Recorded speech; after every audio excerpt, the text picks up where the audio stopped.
welcome back to another week of Behind the Lens. I'm Debbie Elias, film critic, creator, and host of Behind the Lens, where we go behind the lens, below the line, with all those movers and shakers, the film and TV makers, those producers, directors, writers, actors, cinematographers, production designers, costume designers, film editors, sound mixers, the beloved VFX gurus, composers, choreographers, you name it, we talk to them. And yes, I've been doing a lot of talking. Not here in studio. I am back in the studio this week. Last week, I did a pre-record for you on Sunday night that Pam aired on Monday because I had no live body to call in. So since I had another interview that I could do that day, not for the show, but outside the show, gave you got the best of both worlds here. So you heard two great interviews last week. The one from Andrew Keitlinger talking about Lost on a Mountain, which if you haven't seen it yet, find a theater near you and see it. It is beautiful. It is wonderful. It is a true story. And also George Nolfi's film, Elevation, starring Anthony Mackie. I really like both of these films and for very different reasons. So I encourage you, when you're not fighting the crowds to get to Wicked or to Gladiator, you've got other alternatives out there. Another great alternative that you have as it opened on Friday was Bonhoeffer. It is one of my favorite films of the year. Bonhoeffer, pastor, spy, assassin. It is the story of Dietrich Bonhoeffer. He was a German Lutheran pastor. He was the founder of the Confessing Church and one of a seminal book in Christianity and also in terms of just literature. He wrote in 1937, The Cost of Discipleship. Bonhoeffer bucked the system and battled against Hitler and the Nazis during World War II. He was a pacifist, but when push came to shove, he stepped it up. And while he continued to subvert the Nazis, preaching love and faith, he was also involved with an assassination plot against Hitler. The plot unfortunately failed. But I was always fascinated with Dietrich Bonhoeffer. My grandparents had some of his books in their house. My father's side of the family, my grandparents were the first ones to come to the United States in the early 1900s, in the 1920s. But all of their relatives, my cousins, everybody, they were in Germany. They were in Germany during World War II. So it was always very interesting at family gatherings to hear different perspectives of what was happening in Germany, what it was like during the war, and some of my relatives fought for the Nazis, which really made for interesting gatherings. Let me tell you. But Dietrich Bonhoeffer, I remembered, I hadn't heard his name mentioned in years, and then when the film, months ago, I got a blast on the film, Bonhoeffer, and I'm like, oh my God. So I had to take another dive into Dietrich Bonhoeffer and then see this film. It is an amazing, amazing film. It is directed by Todd Komarnicki. It's distributed by Angel Studios, who put out some wonderful faith-based movies. But this is not a Bonhoeffer is not a faith-based movie. It is the story of a man.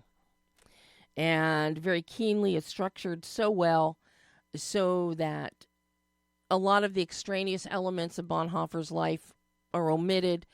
His writings are omitted because of the fact we're watching how the man lived, which is what led to a lot of the writings. I highly encourage you to see the film if you get a chance. It is only in theaters right now. And it is beautifully shot. I'm trying to find my notes on this so I can give you some more intel, because I wasn't going to talk about the film today, but then I decided I wanted to. Jonas Dassler, German actor, plays Dietrich Bonhoeffer. Thanks to hair and makeup, he is a dead ringer for Dietrich Bonhoeffer. And Jonas his eyes are so magnetic, so mesmerizing, that when the camera is doing a full frontal of him, you feel like he is speaking to you. You feel like Dietrich Bonhoeffer is speaking to you. Just an amazing performance. Similarly, August Diehl, who plays another one of the individuals in Bonhoeffer's life. Absolutely wonderful. Clark Peters shows up because there is a chapter in Dietrich's life where he came to the United States. He came to New York. He learned about jazz. He went to jazz clubs, and one of his best friends was Frank Fisher. And he became acquainted with the Baptist Church in the United States. Amazing performance by David Johnson as Frank Fisher. And also Clark Peters, who is just amazing. Amazing in any role that he does. But he plays the Reverend Powell Sr., who led the church in the United States that Bonhoeffer was exposed to. Cinematography is the amazing John Matheson, who shot the original Gladiator in 2000, Phantom of the Opera in 2004, Logan, Doctor Strange in the Multiverse, Brighton Rock, Hannibal, and then one of the most beautiful little short films from 2 years ago, The Shepherd, starring Dennis Quaid. It's a perfect holiday short film. And it's, seeing John Matheson's work now, it made me want to go see Gladiator again. And not because there's Gladiator 2 now, but just reminded me how much I love John's work. The editor of Bonhoeffer is Blue Murray. He did Sully. Just beautifully shot. Production designer John Beard, who has done some wonderful little films. Just on every level, Bonhoeffer is spectacular. My interview, my exclusive with Todd Komarnicki will be, it's actually sitting in the queue for me to hit publish when I get home today. So it will be up on the website by tonight. And I encourage you to take a listen to that as well as see the movie. Just absolutely wonderful film that it is one of my favorite films of the year. No question about it. But now, going back to today's show. Before we get to today's show, how many of you went to see Gladiator 2? I love it. It is epic. It is masterful. It is a Roman spectacle worthy of the gods themselves. All hail Ridley Scott. It is fantastic. Long live sword and sandal films. I've always been a big fan of them. Still am. And Gladiator 2 just reinvigorated my love of sword and sandal. It is fantastic. Fred Hechinger, hand him the Best Supporting Actor Oscar now. Denzel Washington, he's snarky, he's arrogant, he's pompous, he's flawless, he's divine. Just see it. And of course, Wicked came out also. Both did great at the box office this weekend. Many are complaining we didn't get another Barbenheimer as we had a couple years ago. But hey, I'm happy with what the box office did. I think Gladiator 2 was about 55 million US, and Wicked 114 million. Not too shabby numbers, and I think with the holiday week this week, they're just going to skyrocket from there. So those are three great movies that are in theaters right now. Gladiator 2, Wicked, and Bonhoeffer. Go see them. Lost on a Mountain in Maine is still in select theaters. Go see it. But now, turning my attention to today's show, it's Musical Monday. And if you know me, you know my love for the movie musical. And very excited about today's films. First up, you're going to hear my exclusive interview with VICKY JENSON, the director of Spellbound, the new animated musical on Netflix, produced by Skydance and John Lasseter. It's a fabulous film. It follows the adventures of Elion, a tenacious young daughter of the rulers of Lumbria, and she must go on a daring quest to save her family and kingdom after a mysterious spell has transformed her parents into monsters. And yes, kids out there are going to love this because most of them think their parents are monsters anyway. In Spellbound, they really are. It is so much fun. Alan Menken, the legend himself, EGOT winner. Alan does the music. Just with lyrics by Glenn Slater, his longtime partner. Just amazing. Voicing is Rachel Zegler as Elion, John Lithgow, Jennifer Lewis, Nathan Lane, Titus Burgess, and Javier Bardem and Nicole Kidman as the King and Queen of Lumbria. Just, the animation is divine, and it's so much fun. I've watched it 3 times already. I saw it preview on Netflix so I could do the interview with Vicky, and then I've watched it 2 more times since it hit Netflix on Friday. It's just a feel-good movie, and as you'll hear me say to Vicky in my exclusive interview, I was spellbound with glee watching this film. And, folks, there's merchandising. I was advised by Vicky, there is merchandising. So, be on the lookout, because there's also one of the cutest little characters to be introduced into a film in a while, little Fleeks, and this one is called Flink.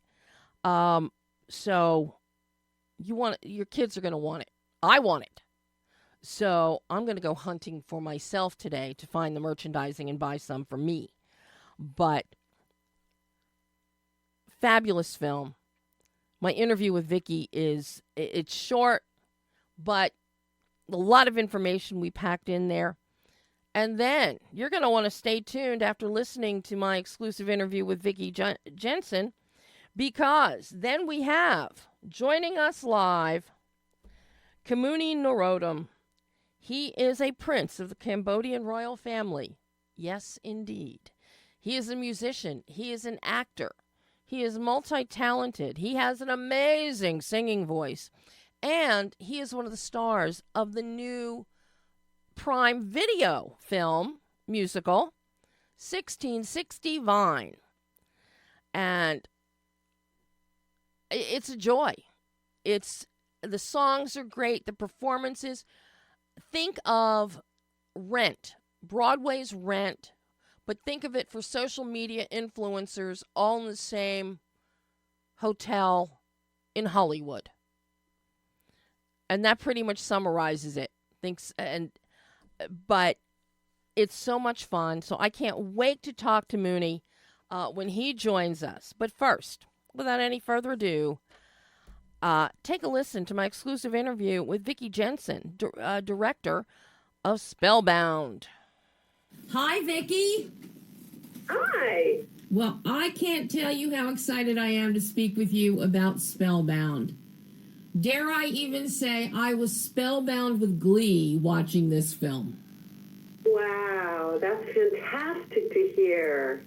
I so thoroughly enjoyed this film. I smiled through the whole thing. It's the story. You make me cry. Don't do that. The story it's so relevant. You've got themes of teen angst. You've got the wonderful metaphor that all teens think their parents are monsters at some point. And of course here, they are monsters. Literally. We're dealing with the issue of quote-unquote divorce, which is a very hot topic amongst kids and teens in today's society. And the whole idea of getting along and looking for the light. not being consumed by the darkness, because the darkness will turn you into something really unlikable. You bring this to life. You just got this movie. That's great. And one of the other things, and I don't know how many people are going to pick up on it, I don't know if you even realize it, but the creatures that you've created are they're all hybrids of different species. We have cats that are winged and fly like birds, but have tails that are kind of like the tip end of a dinosaur tail. Everything is a combination, which speaks to the diversity and dynamics of families, combinations of blending things together, and it all works. And I loved seeing that. And in that same vein, the animators, you put colors together that you wouldn't normally think of putting together, such as in the Queen, the pink and the orange and feathers and a little almost fishy beak smile. And so you've got the mint greens, colors we don't normally see. And it all speaks to this whole grand idea of blending everything, blended families, blended world. And it's just beautiful. No, I appreciate that. That's great. Yeah. Yeah, well, these it all has to fit together. I love that it finally did cohesively. When we were developing the monsters, we wanted to base their monsters on sort of aspects of their personality, and their two personalities needed to be dissimilar enough from each other that you could see where conflict came in, but appealing, so you could also see why they were together. So with Mom, although we didn't get much of a chance to see her as a human in conflict with the king, the fact we had these little descriptions that we kept, with each character, that Dad was one of those who jumps first, asks questions later. He may be a bit impulsive and act rather than think, so it made him, very impulsive. But he would run from conflict. He didn't like conflict. He didn't want confrontation. So he is like a wolf puppy in his impulsiveness and his rambunctiousness, but he's like an armadillo who curls up to avoid, attack. So he has those two tips. And the same with Mom. Like, maybe to be different from Dad, she had a different way of relating. That she would be very, very thoughtful, very considerate before speaking, but then hang on to a grudge. So, like, grumpy cat, it seems like, okay, well, cats and dogs, they fight. That's an easy one. But how is she specifically, like, what is her specific issues as a cat, that she would just sort of hang on to these sort of grudges and just sort of slowly move through a situation and then knock things off a shelf, It was a lot of fun, for sure. Oh, definitely. Even the creatures in the forest as we go on the journey. And there's definitely a journey here for Elian as well as for Minister Bolinar. He goes on his own journey. Everybody's going on a journey here. And you visualize it with actually going through the forest to get to the ultimate light. That will make it so easy for younger viewers to understand the idea of a journey, because they will be able to physically see the changes in the characters. And I really like how that was done. Oh, that's great. The idea of getting feelings visible is always challenging. And, how characters can embody these feelings without having to necessarily explain, right, what they're feeling. You can just see it. The character slams a door or screams into a pillow. That says more than, oh, I'm so frustrated that my parents don't understand me. So that kind of thing is how we were deliberately working. We really wanted to get emotions visible. Yes. In characters. And, seeing Elian be proactive in wanting to resolve the problem with her parents and bring them back to who they were. Yeah. She thinks she can fix it. Yeah. Yeah. With kids in this situation, we worked with a really fabulous family therapist, Joanne Pedro Carroll, who works with families going through splits like this and what it's like from all perspectives, and getting that story right was really important, and from each character's point of view, from Alien's point of view, and what she shares with so many kids going through this is that they think they can fix it. They think they might actually be at fault. Yeah. Like, they hear voices on the other side of the wall or through a closed door, yelling and screaming, but all they hear is their own name, come up a lot, because it will in these kind of arguments or situations at home. Like, well, I have to be the one with her all day or whatever it is. And they feel like they're at fault. Mm-hmm. And they feel like they should fix it. And it's not up to them to fix it. It's the parents that need to fix this. So we have our characters say that right there. You can't break the spell. They have to break the spell. And she is in total disbelief that that's possible, because look at them.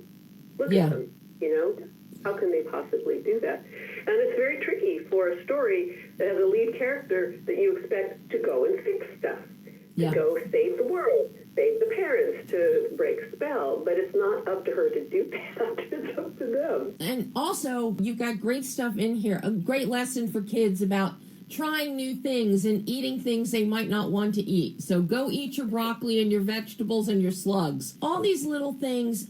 But then you also surround Elion with strong figures, especially Minister Nazaria, which is perfectly voiced by Jennifer Lewis. Your voice cast is amazing. Amazing. Thank you. And they're wonderful actors. That's why we went for all of them. They're just their incredible power and truth in what they do in their craft is what we wanted. More than names, we needed the talent. And Jennifer she's always flawless. Going back to her days on A Different World as Dean Dorothy Dandridge Davenport. She is always. She's so fun. Oh my God. Yeah, tune in if you're here in LA. Tune in this week. I'll be doing some TV with her. Oh my God. I will definitely be on the lookout for that. She's amazing. She's so fun. She is a force of nature for sure. Nathan Lane is perfect as Luno the Oracle of the Moon, and the whole design of Luno as a la Sigmund Freud is great. All these little touches that get put in. John Lithgow's character, Minister Bolinar, kind of blustery and pompous, which is what you always hear in John's voice. And of course you give everybody the delightful, adorable Flink. I want one. I hope there's going to be merchandising. Oh, there is. I wish I could show you on camera, but... Oh, I will just have to look for it. She's adorable. The little fleeks are fantastic. But I'm curious about the animation for this and your process and finding that lighting balance with your colors. Your colors are vibrant. The backgrounds are softer, except in the forest. The mountain with the pool of light, it's almost like fingers cupping, enveloping, fingers or wings. Cupping and enveloping whoever comes in there will just bathe them in light of positivity and joy. Just so stunning. But I'm curious how you and your animators, and especially your DPs, Todd and Miguel, especially Miguel with his lighting, how you develop that visual tonal bandwidth for the look of the film and maintaining the lightness and then countering it with darkness in the form of a tornado that looks like a slinky. It looks like a slinky. It's kind of like we thought of them as spinning blades because, anger hurts so much. But, my background was as also a production designer. Mm-hmm. I paint and I love color, but I'm very particular about it. I think I burned through 2 production designers on this movie before getting to poor Brett. But yeah, it's just a personal preference on how to handle color. I love it when color pops against something dark. It goes back to my love of Mary Blair and her unique way of using color, and that even in a dark scene, the characters can stand out and be very whimsical in their colors. And it was great how Miguel was able to capture that, especially in the Dark Forest. We had some beautiful conceptual art to help describe how the characters might be in little pools of light so that their colors were vibrant. And then the dark forest, it drops out into black. Even the trees are more blue, and the backgrounds drop to black rather than sort of a misty atmosphere that you would normally see in a forest. We just didn't want it to feel like a normal forest. So there's an absence of light except for what's breaking through the canopy. And so I thought that he definitely captured that in the dark forest, really strong little spots of light throughout, and you can still see the light that guides them throughout, even through that. And we kept that going in the castle, where the castle was a nice neutral but rich background for all of the beautiful diverse colors of the people of Lumbria. So yeah, it was a fun process artistically. Well, the most fun and I think artistic, where everybody got to really showcase their talent, is the underground world of the Little Fleeks. That musical number, that is a full-on production number that harkens to a Moulin Rouge or something like that. Absolutely spectacular. Wow. How challenging was that? Yeah, everybody jumped in on that one. Yeah, we had so much fun with that. Once we hit glowing worms, that opened up a lot. Visually. Just absolutely fantastic. Any hope of a sequel for Spellbound to take us back into this world of Lumbria? Well, you don't have to be without hope. You never know. Let's see how people react. And a couple of us are, we really want to work together again. The whole music team would love to work this way again. So maybe so. We'll see. And music, how special was it to have Alan Menken as your composer? Incredible. Once in a lifetime. I hope it's not the only time, but I never worked on a musical before, and to be able, the first time to be with somebody as marvelous as Alan Menken and Glenn Slater, I can't even explain not just what a treat, but what a wonderful education it was, having both of them throughout the whole process. Was it a learning curve doing a musical? Yeah, it's very different. The way we work with music on Shrek, we would find music that underscored a moment, but here creating songs to tell story, to move emotions forward was a unique experience for me. I mean, I love music. I have a lot of background in music, but I didn't, learning from the two of them on how a musical works and how you use the songs to keep things moving forward, to help, it's just like you would have seen. You treat them like a scene where a character comes in feeling one way and leaves with feeling another way, or with a new idea, or moving through a new door. And the best songs will do that. So they were great. Well, the entire film, as I said, I was spellbound with glee watching Spellbound. It is so much fun. I will definitely be watching it again. And I can't wait to see what you do next, Vicky. Oh, thank you. Me too. Do another musical. You did it really well. Okay. Do another musical. Okay. Thanks so much, Vicky. Thank you, Debbie. And that was director Vicky Jenson talking about Spellbound. And yes, you've seen Vicky's prior work. She directed Shrek. She directed Shark Tale. She also directed multiple episodes of the Baby Huey series. But her first musical, she knocks it out of the park. This is one of those films, Hey, Thanksgiving morning, when you're trying to cook, the kids are in the way, just sit them down in front of the TV and put on Spellbound on Netflix, and they will be entertained for 2 hours. And here's a little tidbit for all of you cinephiles out there. You know, John Ratzenberger had a voicing in every Pixar film.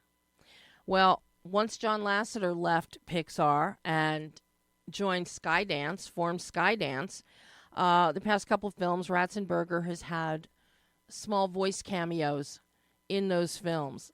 The latest one is he has a voice cameo here in Spellbound. He is Milo the Monster Handler. So all of you would perk up your ears and take a listen, and you'll get to hear John Ratzenberger. So just a wonderful, wonderful, fun, gleeful film. Gleeful and fleekful. So, and yes, I will be going out to the store this afternoon because I want to find a fleek for myself. So, and now, I am so excited to welcome this young man to Behind the Lens. Welcome, welcome, Khemuni Norodom, better known as Muni, or a.k.a. Danny, in 1660 Vine. Hello, Muni. How are you? Hi. I'm doing good. How are you? Can you hear me? I can hear you. Can you hear me? Amazing. Yes, perfect. Great. We can do our own Verizon commercial. How are you doing? I am just fine. I am so excited to have you on the show. Quite a leap you have made, going from a royal title in Cambodia to being an actor in Los Angeles. Yeah. Crazy. Well, what's even crazier is that you had the support, and I'm sure you can relate to this, and you know people that can relate to this. So many people that may have something predestined or carved out for them, and then they jump ship and go another route, and you had the support of your family, your uncle, your mom. Everybody supported you in making the move into developing your own voice in this world. And that is something that is so fantastic. And I have to say, Muni, what a voice you've got. Wow. The minute you opened your mouth to sing in 1660 Vine, you had me hooked. Thank you. You had me hooked. I mean, it's definitely interesting because, you know, being from my background, you'd think that this isn't something, you know, we're encouraged to kind of go down the path of. But my grandfather was a composer, he was a singer, he directed and made like movies, and then my uncle as well. He was a ballet dancer. So, you know, the arts were very well were really a part of my family. It might have skipped my mom, but when she found out that I wanted to do this, you know, she couldn't say no. Okay, maybe it's just in the male genes. Your grandfather, your uncle, that's it, you know. So that still works. Yeah. But and it's not like you just on a whim decided, well, I'm leaving the royal family in Cambodia and I'm going to sing and act. You went to school. You have trained for this. Yeah. I kind of found I was always a musician in school. Like I had a band and I did like the traditional musical theater stuff in school as well. But it was actually my acting teacher, I think in senior year, she started teaching me like Stanislavski and some other acting techniques. And then I really found like a catharsis in performing in a way that I hadn't felt yet. And so I was like, I want to do this. I want to be an actor. Because I think I always admired the screen, but then finding sort of my own catharsis and feeling like this is a great way to express myself, I was like, I want to do this. I moved out here, went to school. I was like, I have to get training because I don't have much experience in this. I've only had like 3 years of theater training in school. So I'm like, I have to get proper training. And thank goodness I did. And you went to what? The American Academy of Dramatic Arts? Yeah, I did. Great school. Loved it. Well, and this is one thing that sets you apart from so many who just decide, I want to act. I'm going to go to Hollywood. I'm going to act. I'm going to sing. And they have no training and nothing. You have done this the right way to get a foundation on which to build and to make such an amazing feature debut as you do in 1660 Vine. You definitely, you and your co-stars, you all have the chops. Unlike your characters, who all social media influencers were brand. I have to be a brand. I have to be a brand. Oh, I have to read this because, if I don't do this commercial, if I don't endorse this product and put it on Instagram, I'm going to be a failure. You're the total opposite of what we're seeing with the characters in 1660 Vine. And I personally think that helped you really inform your performance as Danny. Mm-hmm. Thank you. How did you come to, because this is your first role, and you're the main protagonist. You are the catalyst that drives 1660 Vine, which is this wonderful, an apartment building in Hollywood, which actually I know you guys shot it in an apartment complex on Motor Avenue. Yeah, we did. Yeah, it's only a few blocks from where I live, Muni. So, that's so funny. And it's a beautiful building. Gorgeous. I've driven by it countless times. But so all of these social influencers, this is where they go. And it's kind of like a dorm because you have more or less the apartment manager. She's kind of like a house mother. And as we learn, she used to be an actress. And when she stopped acting, now she surrounds herself and is kind of a cheerleader and tries to help out all the young talent that's now coming up that are staying at 1660 Vine. And everybody is a wannabe. Except Danny. Danny doesn't know what he wants to be. He's a wannabe that doesn't know what he wants to be. Yeah. But watching this with everybody under one roof, this is very much Broadway's Rent for social media influencers in the 21st century. It is, yeah. But it's interesting because when I first moved here, all the social media stuff, all the influencer stuff, it's pretty brand new if you really think about it. And when Danny's story is very similar to mine. Mm-hmm. I moved out here 18, I had no clue about what the industry was, whether that's the music industry or the acting industry, let alone this whole completely new thing that was just beginning. And I was just a consumer of like Vine and YouTube, but that stuff was huge here. And over the years, I've gotten to start meeting influencers and start meeting and making friends with people who are also in that world. And what it's become, it's truly incredible to see. And I think it's sort of impossible now, whether it is you're an actor, a singer, an artist, or an influencer. I think it's impossible to not think about your brand. I think your brand is so essential now, and that truly makes it, I think, much more difficult these days to stand out. But I also think when you find your little niche, once you find that, I think it's truly something special. Have you found your niche? I have not. No, I've been struggling these past few months because I am starting a completely new music project, and the music speaks for itself, but I have to think about what do I wear?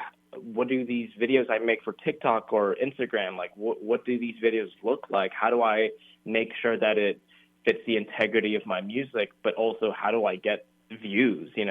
It can be something that's very experimental and abstract, but then no one's going to watch it because it's too abstract. And then the idea is to, I don't want to say go viral, but the numbers sometimes matter, and that's a sad fact.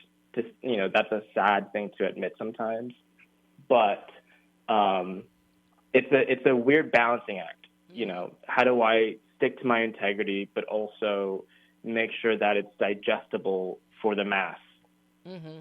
I don't think I have found that yet, but I have a good group of people that are helping me sort of curate a mood board of some sort and curate an aesthetic that I'm slowly working towards. And that, brand identity is important, but I don't think you should just change your entire brand because someone else says so. I think that's if it doesn't align with yourself, then what are you doing it for? Mm-hmm. Did they write this part of Danny just for you? Because listening to you and your philosophy and your mindset, you are Danny. Danny is you. Mm-hmm. It feels like they wrote this for you. Yeah. Maybe they did, and they didn't tell you. No, I had no idea. I didn't know anyone from production when I came into this project. I auditioned for it like a regular old, like every other project that comes into my email. But this one, I was like, ooh, I don't want to say I'm the only person that completely relates to the story. I think Danny is truly anybody that comes to LA.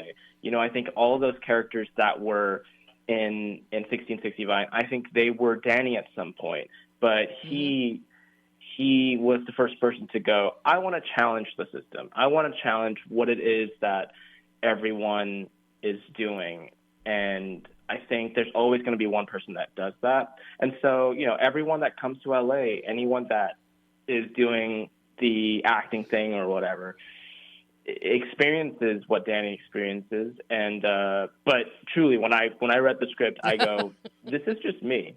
This just feels like me. And even my mom, like we did a premiere a couple weeks ago, and my mom has seen it a couple times, but there was something different for her watching it this time back home. She was like, that's my baby. And he left to the U.S. all alone by himself, and she cried. She cried at the end of the movie. And so she's like, for the first time, I didn't see Danny. I saw my son in that movie. Oh, wow. But see, that's also a testament to your ability. For her to see Danny when she's seen it before, but then see you come through.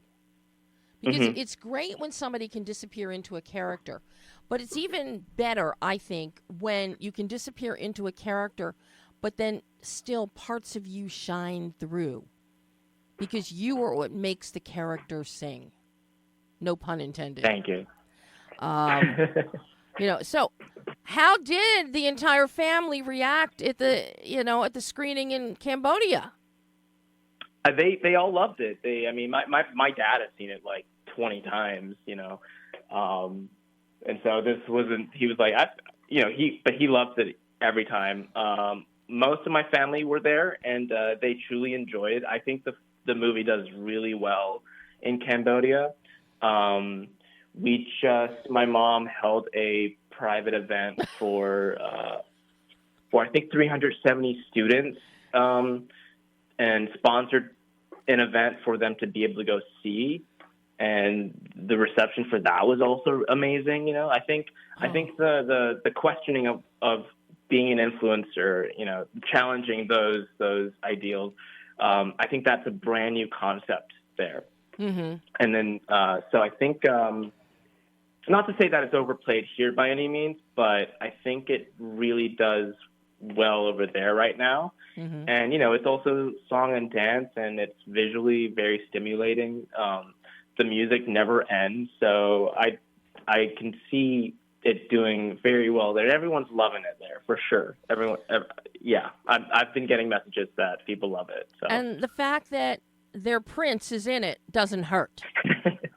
Yeah, I hope. I would love for the movie to sort of sit on its own, and for my performance to kind of stand out on its own as well, and also the cast. my performance is 10% of it. I think everyone else really helps puts this movie on its feet, and but it does help. I think people do like that factor back home, but once they see the film, I think that's what's attractive about it at first. Yeah, I think you are the one that gets the people back home to come and sit in the seat, but then it's your performance and that of everybody else and the film overall that is going to get people coming back and get more people to see it. 1,000%. It's bigger than just it's bigger than just me. I would love to think that at least. And you are surrounded by such a talented bunch of people. You guys are. Mm-hmm. Wow. Couldn't have done without them. Wow. Each one of you was just as talented as the next. Of course, I have to say it. The best part of the whole film was when we first meet Danny and you get a cake pushed in your face. That is your auspicious entree into cinema. I know. Muni, a cake in your face. But was the icing at least good? It was actually pretty decent. Okay. I had we did that 3 times, which isn't that many times, no, but it's the most times I've ever gotten a cake thrown in my face. That's for sure. Well, let's get into the nitty-gritty here of making 1660 Vine. Because this is all singing, all dancing in the truest form of a Hollywood musical. And you've got your choreography is all Paula Abdul. Hello. I know. I know. All of the songs are tailor-made as, in lieu of dialogue, which is what a true movie musical is, as I'm sure you know, given your education and your background. You don't just slap a song in there. No, the lyrics of a song are in lieu of dialogue. They fill that space. And here, dance also accompanies it. I mean, this could be a great, another Singing in the Rain. With the construct of it. And then we get Patricia as a director. Patricia McGregor does an amazing job. And I have to say, did you have any idea how the film was going to look when it was done? Because I've got to say, the visuals, it's got that 90s neon pop sensibility to it, but it's set in the 21st century with the social media influencers. But the look is so energetic. The performances are so energetic. So all of those visual effects just make it even more eye-popping. And did you have any idea that that's how it was going to look in the end? I definitely did not. I think we kind of all go into this expecting our version of the movie, but I really think it was important to have all of that to, we as actors are storytellers, but the editors, the Patricia, the director, Paul Abdul, choreographer, I think everyone is a storyteller in their own right. And I think it's just the only way to help push that message even further. Like, I think the one number that stands out to me the most is Lucky sung by my friend Maya Lagerstam.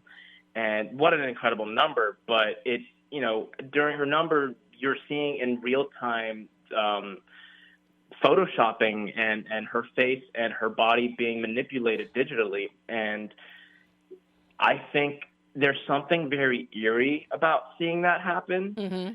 And I think without that, the song itself is powerful. It's beautiful. She does an amazing performance, but I think that little final touch of editing really just cements the message. And it's very exposing, in my opinion. So no, I didn't really expect that to happen, but I got chills when I saw that. So yeah, I had no clue going into this what the visual tonal bandwidth was going to be, and to see all of those effects, and then so many beautiful cinematic touches, a lot of superimpositions and dissolves, which I just love, and I think it's a lost art with a lot of filmmakers today. They really don't understand the value of superimpositions and doing much as what you just described for Maya with her performance of Lucky. Digitally altering and shifting perspectives. So, I mean, the whole thing, it's just so beautiful.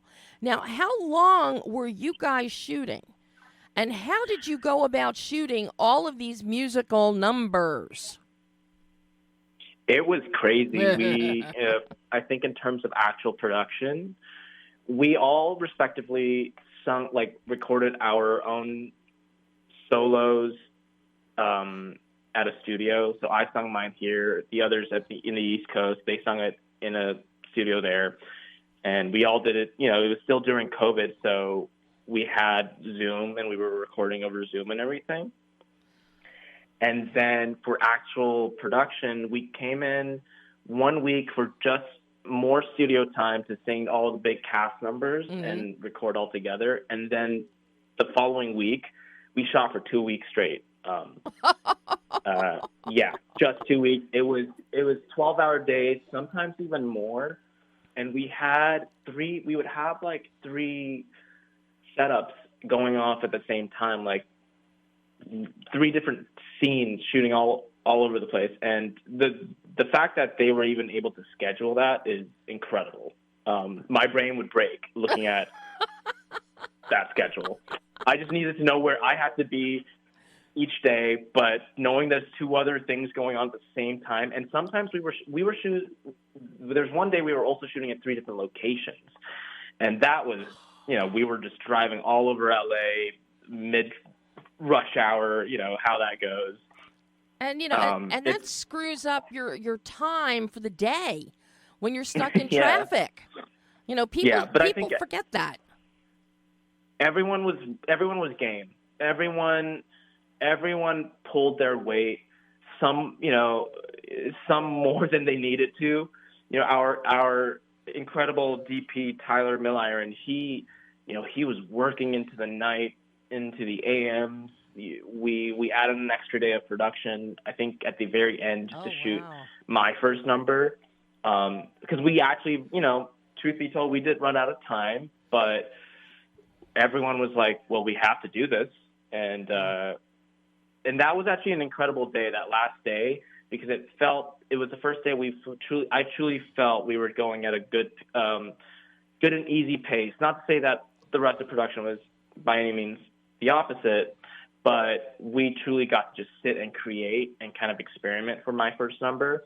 But Tyler, my goodness, he deserves just every award ever, because he was working like a bull, like a racehorse. Incredible.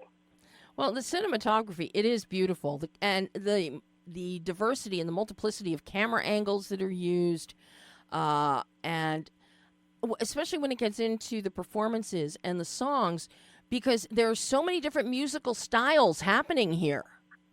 Yeah. Everybody has their own style. We get a little bit of country in there. We get the wonderful 1920s, truly a Busby Berkeley kind of number. A flapper number that is just, it is shot. It pays homage to everything we love about musical theater. Yes. We've got dramatic song, we've got pop songs, so it's everything. And then the styles of dance. Paula incorporated so many styles of dance with each of these numbers. Just an amazing job. Was it difficult to learn the choreography on top of having to act and sing? No, I had it a little easier than I think Brianna. She sung the flapper number, but that would have happened also without our cast member Kasha Campbell. She was also the assistant choreographer, so she was truly there every day, really grinding it out. That number was truly special.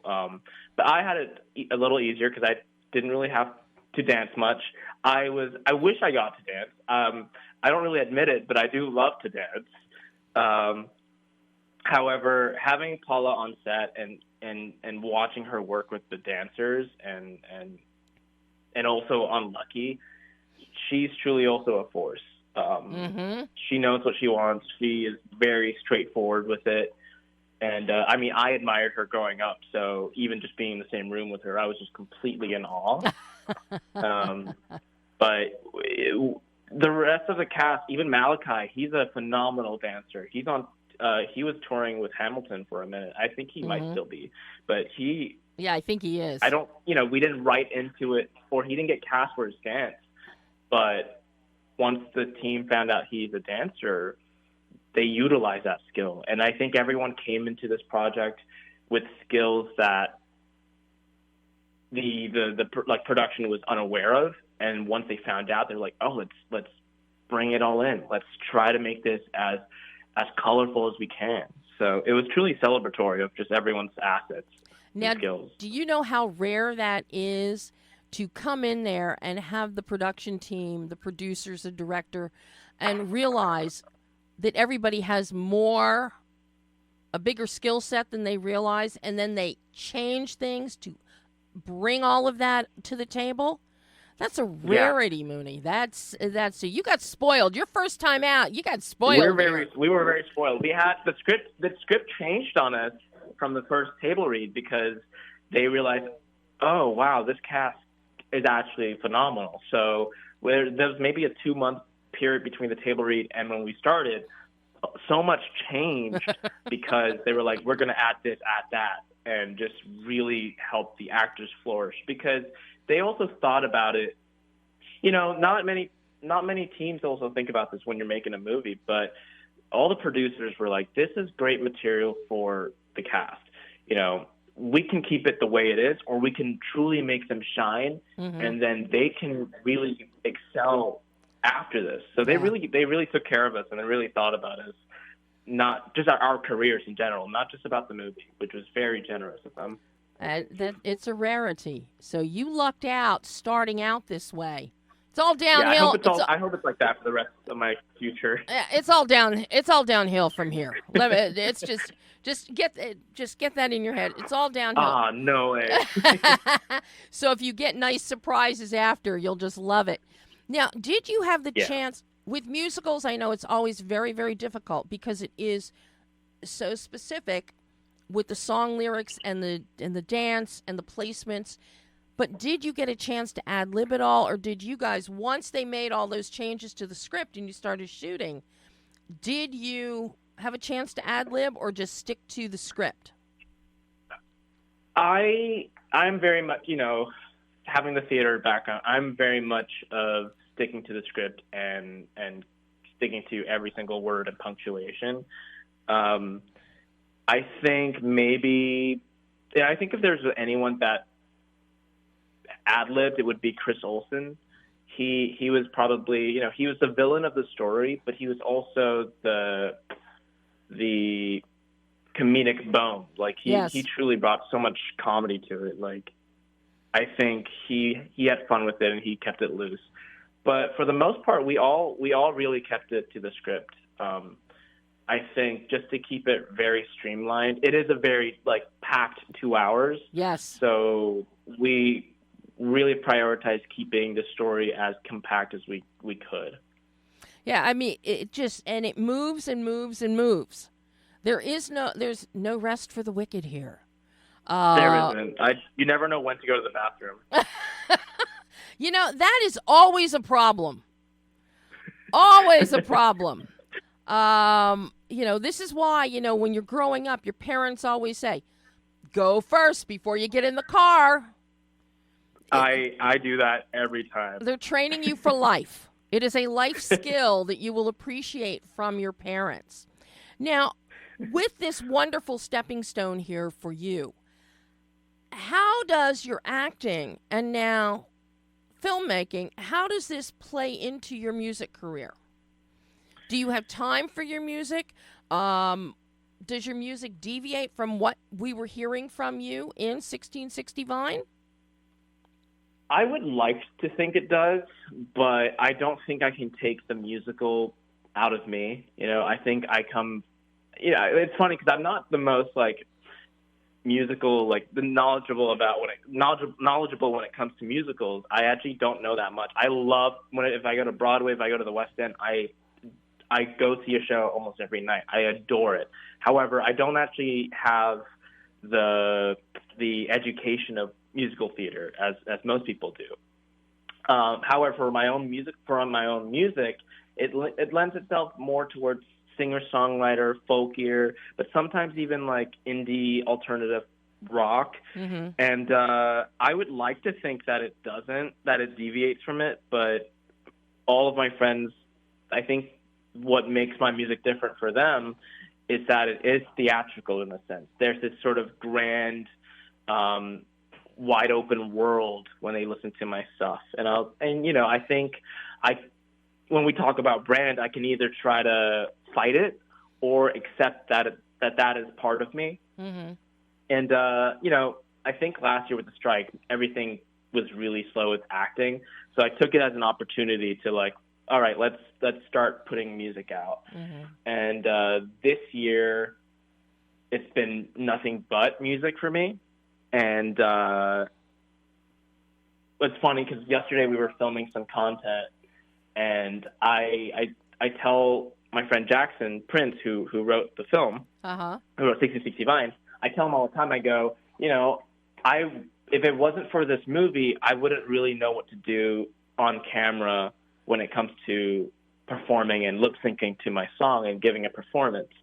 And now having that experience, I wish I could take my version of myself and redo that movie because I feel like I'm more experienced now. But I'm more experienced because of the movie. So it's a catch-22. But yeah, I think it's really helped me with my music, and it's helped me acknowledge that I just have to lean into being a little bit more theatrical if that's the case, but I also know how to tell a story now. I think that's the most important when we listen to anything or when we consume art. We want there to be a story, mm-hmm. and doing that movie really helps shape my experience and my philosophy of how I can tell a good story. Now, do you write all of your own music and lyrics? I do sometimes. I have a couple songs that are purely just me, but I write with writing partners as well. I write with my producers as well. So it really, and they come from all different worlds, pop, musical theater, a cappella, and they really help shape my music. This new stuff that I'm coming out with, wouldn't be possible without them. Well, I mean, you have the most incredible singing voice, Muni. Just thank you. Absolutely incredible. I could listen to your singing voice on an entire track record from a Broadway musical. I would love that one day. I kid you not. And you have such great range, but it's the emotion that you put into the song when you're singing it that speaks so loudly. And it's wonderful. You can tell you're invested in this character. You're invested in telling this story with this song. And thank you. It's not like people that quite often they'll get up on stage and they'll just sing a song, or they'll read the teleprompter because they can't remember the words. No, you put so much emotion into your vocal styling, and it comes across, and I love that. Which begs the question, where can people hear your music? All of my music, it's available on Spotify, Apple Music, YouTube, under just Muni Norodom. And keep a lookout. Starting the new year, I'll be releasing almost a song every month. And I haven't really, I think there's a lot to look forward to. There's only 3 songs up there right now, but I've been teasing a new one. And hopefully that comes out soon. Now, any hope of putting out a CD or something in the future? Yeah, logistically speaking, I think it's just expensive. Yes. but I would love to put out CDs. I would love to put out vinyls. That would be the dream. I will love you forever. I'm a vinyl collector, so. I love my vinyls. I love my acetates. I've got old stuff. I gotta come check out your collection. I've got old stuff. I actually have some steel. Wow. Yeah, aluminum and steel that was done back in the days of the war. Oh my goodness. Old. Yeah, they were my father's, and yeah, now they're mine, and they're safely. That's incredible. My brother has a wall full of records because he used to spin records back in like the 90s and 80s. So that's his one collection that he's just never going to get rid of. But he's always like, hey, if you need like vintage records, come hit me up. I go, okay. Hey, you want vintage? I've got 30s, 40s, 50s. I actually have. You've heard the Abbott and Costello Who's on First comedy routine? I don't think I have. But have you heard of it? Yes. Okay, yeah. Well, I have one of the original numbered copies. It was my father's. Oh my God. So cool. Yeah. And I guard that with my life. You have to. That is precious. Yeah. But I've got a lot of pieces, a lot of things like that. A lot of really early, when people were going out on USO tours and they were recording for World War II. And even for Korea. And they were recording songs that eventually they would incorporate into the USO tours. But I have a lot of those recordings. Some are 78, some are 45s. Yeah, you would have fun. That's incredible. I mean, hopefully I put out a vinyl that you can add to your collection. Trust me, if you put one out, I will buy the first copy. Amazing. I will send you one for free. I will buy it. Look, I will beat your uncle, your mother. I will beat the entire family to the punch to get a vinyl of your work. So we'll make it happen. We will. Now that 1660 Vine is out there, everybody can see it on Prime. I know in the spring it's going on to iTunes and some other places. I believe so. Yeah, I think March or something.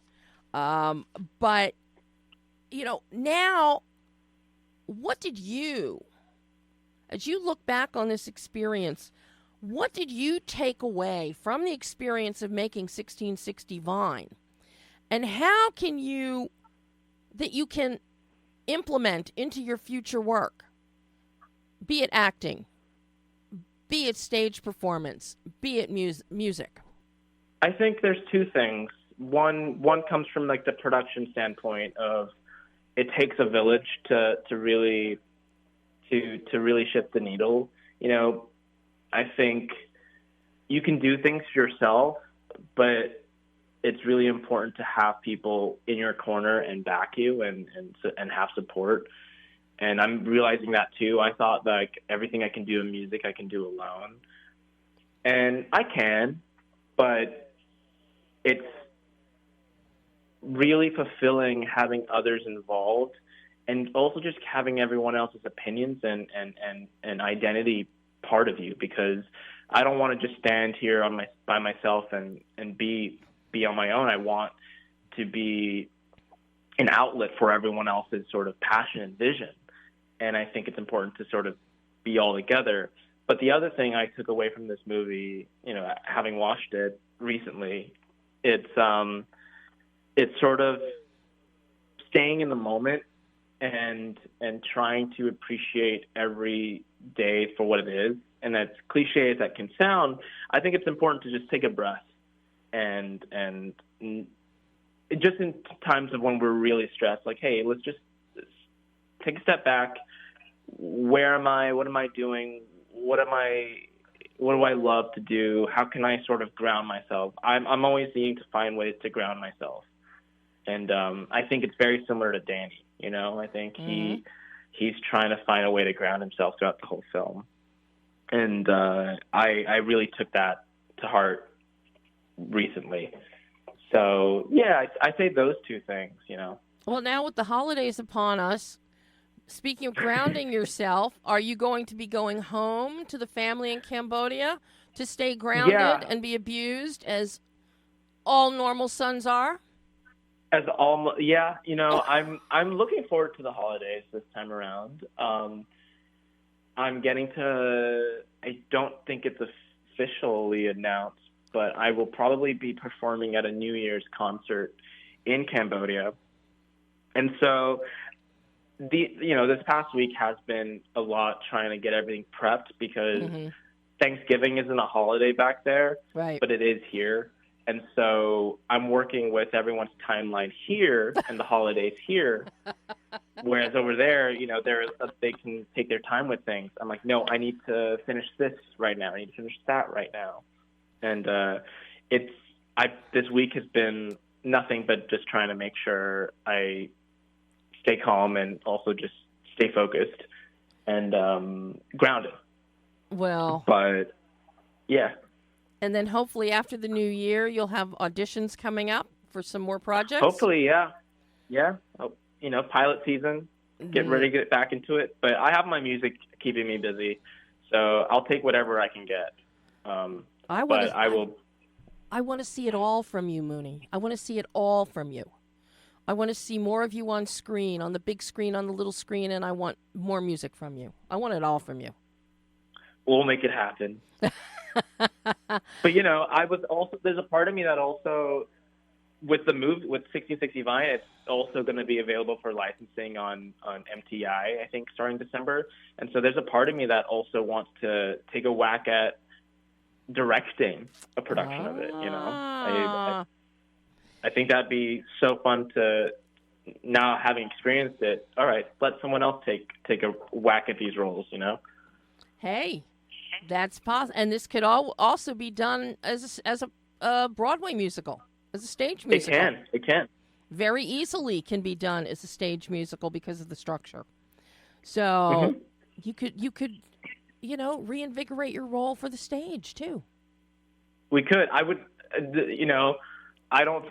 I always love seeing like the High School Musical cast reunion. Yeah. I don't think we're there yet, but I would love nothing more than to have all of us sort of reunite and do something do it in 5 years. A little bit more on the live aspect of this. Yeah, give it 5 years. Give it 5 years. Give it 5 years, yeah. Yeah. Because everyone is truly a phenomenal performer. It's easy to get away with things on film and recorded, but I don't think anyone's realized how truly incredible everyone is live. Yeah. I got to witness that, and it's insane. You are a lucky man. A lucky man, yeah. Muni. I truly felt very lucky being in the presence of everyone. So. Well, it has been a joy having you on the show today to wrap up November. Everybody needs to see 1660 Vine. It is so much fun. Everyone is so talented. And it's always good to see somebody get a cake smashed in their face. I would say that was one of the highlights. See? Honestly, more enjoyable than you'd think. Well, Muni, you're going to have to come back on the show again. Maybe after the first of the year to kick off my 11th year of the show. Have you back on? Oh my gosh! Congratulations! Thank you. To talk about the new music that you're going to release after the first of the year. So let's do it. We're going to have to make that happen.